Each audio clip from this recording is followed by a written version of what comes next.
जय हिंद दोस्तों, मैं हूं अनूप और आप सब लोग देख रहे हैं ग्लोबल कॉन्फ्लिक्ट। दोस्तों, आज से करीबन 8 दिन पहले मतलब 10 तारीख के दिन इंडियन एयरफोर्स में 5 राफेल एयरक्राफ्ट ऑपरेशनली शामिल हुआ है। फिलहाल तो 5 है, लेकिन जल्द ही बाकी के 31 एयरक्राफ्ट भी इंडियन एयरफोर्स को मिल जाएगा। पर सवाल ये नहीं है कि बाकी के 31 एयरक्राफ्ट कब मिलेगा, सवाल ये है कि राफेल के बाद अब इंडियन एयरफोर्स में आगे क्या होगा। मतलब दोस्तों, जहाँ पे इंडियन एयरफोर्स को 42 स्क्वाड्रन एयरक्राफ्ट का जरूरत है, वहाँ पे इंडियन एयरफोर्स के पास फिलहाल अभी 30 स्क्वाड्रन एक्टिव एयरक्राफ्ट है और इनमें से भी कुछ MiG-21 और जैगुआर एयरक्राफ्टों को आने वाले कुछ सालों के अंदर रिटायर्ड किया जाएगा। तो इंडियन एयरफोर्स का आने वाले समय का प्लान क्या है, कैसे इन 42 स्क्वाड्रन एयरक्राफ्टों को जल्द से जल्द अपने बेड़े में शामिल किया जा पाए। और दोस्तों, आज के इस वीडियो में मैं आप लोगों को ऐसे ही कुछ इंडियन एयरफोर्स के प्रोजेक्टों के बारे में बताऊंगा जो आने वाले समय में इंडियन एयरफोर्स के स्ट्रेंथ को मजबूत करेगा। दोस्तों, इंडियन एयरफोर्स के फ्यूचर प्रोजेक्टों में सबसे पहले नाम आता है सुपर सुखोई का। दोस्तों, सुपर सुखोई कोई नया प्रोजेक्ट नहीं है, बल्कि ये सुखोई 30 MKI एयरक्राफ्टों को ही और मजबूत तरह एयरक्राफ्ट में तब्दील करने का एक प्रोजेक्ट है, जिसके बारे में सबसे पहली बार डिस्कस इंडियन एयरफोर्स में पहला सुखोई 30 MKI शामिल होने के 6 साल के बाद ही किया गया था। दोस्तों, इस प्रोजेक्ट के तहत सुखोई 30 MKI को एक और ज्यादा मजबूत तरीन एयरक्राफ्ट बनाना है और इसके लिए एयरक्राफ्टों में काफी सारा तब्दीली करना है, जिनमें एयरक्राफ्टों का इंजन, एयरक्राफ्टों का हथियार और रडार भी शामिल है। दोस्तों, फिलहाल सुखोई 30 MKI में जो रडार का इस्तेमाल किया जा रहा है वो एक passive electronic scan array radar है और ये करीबन 400 किलोमीटर तक सर्चिंग और 200 किलोमीटर तक ट्रैकिंग कर सकता है। और दोस्तों, इसीलिए इन एयरक्राफ्टों को मिनी एवैक्स भी कहा जाता है। दोस्तों, इतने पावरफुल रडार होने के बावजूद इन एयरक्राफ्टों में और ज्यादा powerful active electronic scan array radar लगाने का बात कहा जा रहा है, जो फिलहाल रशिया के 5th जनरेशन फाइटर एयरक्राफ्टों में इस्तेमाल हो रहा है। इसके अलावा इसमें जो इस्तेमाल होने वाला इंजन है, मतलब AL-31 इंजन को रिप्लेस करके AL-41 इंजन लगाया जाएगा, जो रशिया के सुखोई 35 एयरक्राफ्टों में इस्तेमाल हो रहा है। फिलहाल के इंजन के पास 123 किलो न्यूटन के थ्रस्ट पैदा करने का क्षमता है, जबकि नेक्स्ट इंजन अपग्रेडेशन में इसका क्षमता बढ़ के 142 किलो न्यूटन हो जाएगा। दोस्तों, थ्रस्ट बढ़ने के साथ साथ एयरक्राफ्टों का पेलोडिंग कैपेसिटी भी बढ़ेगा और इसीलिए एयरक्राफ्टों में और आधुनिक हथियार भी लगाया जाएगा, जिनमें एयर लॉन्च ब्रह्मोस और मिनी ब्रह्मोस भी शामिल होगा। दोस्तों, फिलहाल इंडिया द्वारा करीबन 272 सुखोई 30 MKI एयरक्राफ्टों को ऑलरेडी रशिया से खरीदा जा चुका है। इन्हें सुपर सुखोई में अपग्रेड किया जाएगा, जबकि इसके अलावा इंडिया हाल ही में 12 और सुखोई 30 MKI खरीदने के लिए रशिया के साथ एक समझौते के ऊपर हस्ताक्षर भी किया है और बहुत जगह में चर्चा ये भी हो रहा है कि ये 12 सुखोई 30 MKI इंडियन एयरफोर्स को सुपर सुखोई स्टैंडर्ड में ही मिलेगा। दोस्तों, नेक्स्ट प्रोजेक्ट है इंडिया का खुद का 5th जनरेशन के फाइटर एयरक्राफ्ट प्रोजेक्ट, मतलब AMCA। फिलहाल इस प्रोजेक्ट को डेवलपमेंट स्टेज में रखा गया है और हाल ही की रिपोर्ट के मुताबिक इन एयरक्राफ्टों के डिजाइन फेज कंप्लीट हो चुका है। एयरफोर्स द्वारा इन एयरक्राफ्टों को ज्योमेट्रिकली स्टेल्थ डिजाइन और ट्विन इंजन एयरक्राफ्ट के रूप में डिजाइन किया जाएगा। AMCA का मतलब है एडवांस मीडियम कॉम्बैट एयरक्राफ्ट। मतलब दोस्तों, ये एक मीडियम कैटेगरी का एयरक्राफ्ट होगा जो तेजस से आकार में बड़ा लेकिन सुखोई 30 MKI से आकार में छोटा होगा। फिलहाल के कॉन्सेप्ट के मुताबिक 2024-25 तक इन एयरक्राफ्टों का पहला फ्लाइट करना है, जबकि इसके अलावा 2029 तक एयरक्राफ्टों को ऑपरेशनली इंडियन एयरफोर्स में शामिल भी करना है। दोस्तों, फिलहाल इन एयरक्राफ्टों में अमेरिका से खरीदा हुआ F414 इंजनों का इस्तेमाल किया जाएगा, जबकि इसके सेकंड बैच के एयरक्राफ्टों में रॉयल्स रॉयस के साथ जॉइंटली बनाए जाने वाले एडवांस तरीन इंजनों का इस्तेमाल किया जाएगा। इंजनों के अलावा इसमें इस्तेमाल होने वाला active electronic scan array radar भी इंडिया की तरफ से डेवलप किया गया है, जबकि इसमें इस्तेमाल होने वाला हथियारों का भी डेवलपमेंट चल रहा है। दोस्तों, इस एयरक्राफ्ट में भी एडवांस तरीन ब्रह्मोस के मिनी वर्जन और एयर टू एयर मिसाइल के रूप में अस्त्र मिसाइल के मार्क 2 वर्जन का इस्तेमाल किया जाएगा। फिलहाल कितने एयरक्राफ्टों का इनिशियल ऑर्डर किया जाएगा, इसके बारे में ज्यादा कुछ खुलासा तो नहीं है, पर फिर भी अंदाजा लगाया जा रहा है कि पहले बैच में कम से कम 100 एयरक्राफ्ट इंडियन एयरफोर्स के लिए खरीदा जाएगा, जबकि दूसरे बैच के मतलब मार्क 2 वर्जन के एयरक्राफ्टों के लिए 140 इंजनों का बातचीत रॉयल्स रॉयस के साथ किया जा रहा है। दोस्तों, इसके अलावा नेक्स्ट है MiG-29 UPG। दोस्तों, इंडियन एयरफोर्स द्वारा और नेवी के द्वारा ऑलरेडी रशिया से ट्विन इंजन MiG-29 एयरक्राफ्टों को कई दशकों से इस्तेमाल किया जा रहा है, जिनमें हाल ही में नेवी के लिए कुछ एडिशनल MiG-29 भी खरीदा गया है, जो नेवी के एयरक्राफ्ट कैरियरों के ऊपर इस्तेमाल हो रहा है। पर एयरफोर्स के पास जो MiG-29 है उसे इंडिया द्वारा अपग्रेड करके UPG स्टैंडर्ड के हिसाब से इस्तेमाल किया जा रहा है। और हाल ही में चाइना के साथ टेंशन के दरमियान इंडिया और रशिया के बीच में 12 सुखोई 30 MKI के अलावा 21 MiG-29 एयरक्राफ्टों को लेकर भी एक समझौता हुआ है। दोस्तों, इन MiG-29 एयरक्राफ्टों को इंडिया को अपग्रेड करके देने का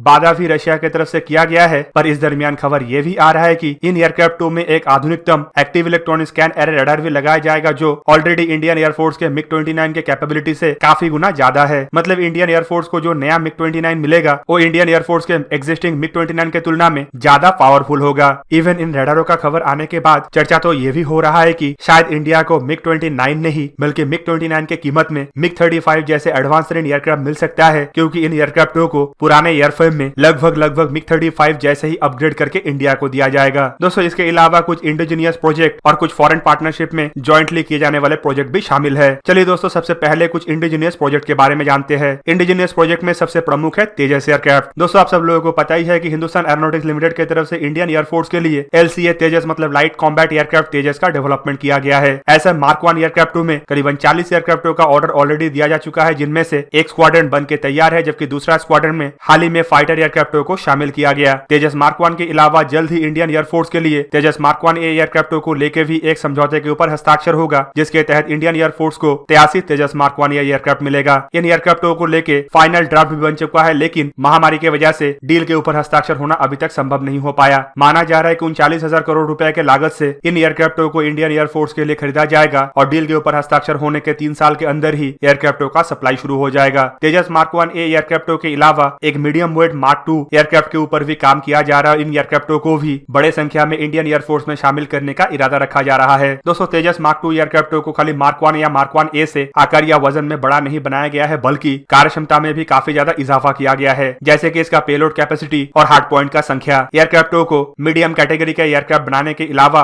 एयरक्राफ्टों को ज्यादा पावरफुल और लॉन्ग रेंज के एयरक्राफ्ट में भी तब्दील किया गया है। फिलहाल इरादा रखा जा रहा है कि इन एयरक्राफ्टों को भी 2022 तक पहला उड़ान भराया जा पाए, ताकि आने वाले और 2 से 3 साल के दरमियान इन एयरक्राफ्टों को इंडियन एयरफोर्स में शामिल करना शुरू किया जा पाए। फिलहाल कितने तेजस मार्क 2 एयरक्राफ्टों को इंडियन एयरफोर्स में शामिल किया जाएगा, इसके कोई खुलासा नहीं किया गया है, पर यह संख्या भी 100 के अधिक होगा। दोस्तों, मार्क 1 या मार्क 2 के अलावा 2 और भी कॉन्सेप्ट है जो ट्विन इंजन तेजस के नाम से भी जाना जाता है। इनमें से एक कॉन्सेप्ट तो टोटली नेवी के लिए है, जिसे twin engine deck based fighter aircraft बताया जा रहा है, पर एक कॉन्सेप्ट इंडियन एयरफोर्स के लिए भी है। दोस्तों, ये twin engine deck based fighter aircraft का एयरफोर्स वर्जन है, जिसे हम ओमनी रोल कॉम्बैट एयरक्राफ्ट के नाम से जानते हैं। दोस्तों, ये तेजस मार्क 2 से भी आकार में बड़ा और कार्यक्षमता में शक्तिशाली एयरक्राफ्ट होगा, और इसमें एक की जगह में 2 इंजनों का इस्तेमाल किया जाएगा। दोस्तों, इन एयरक्राफ्टों को बहुत जगह में राफेल का बराबर का दर्जा दिया जा रहा है, क्योंकि राफेल भी एक ओमनी रोल एयरक्राफ्ट है। दोस्तों, ओमनी रोल का मतलब यह है कि एक एयरक्राफ्ट को हर तरीके के रोल में इस्तेमाल किए जाने का क्षमता। और दोस्तों, ये मल्टी रोल से टोटली अलग, मतलब मल्टी रोल जहाँ पे अलग अलग मिशन के लिए अलग अलग पेलोड लेकर उड़ान भरता है, वहीं पे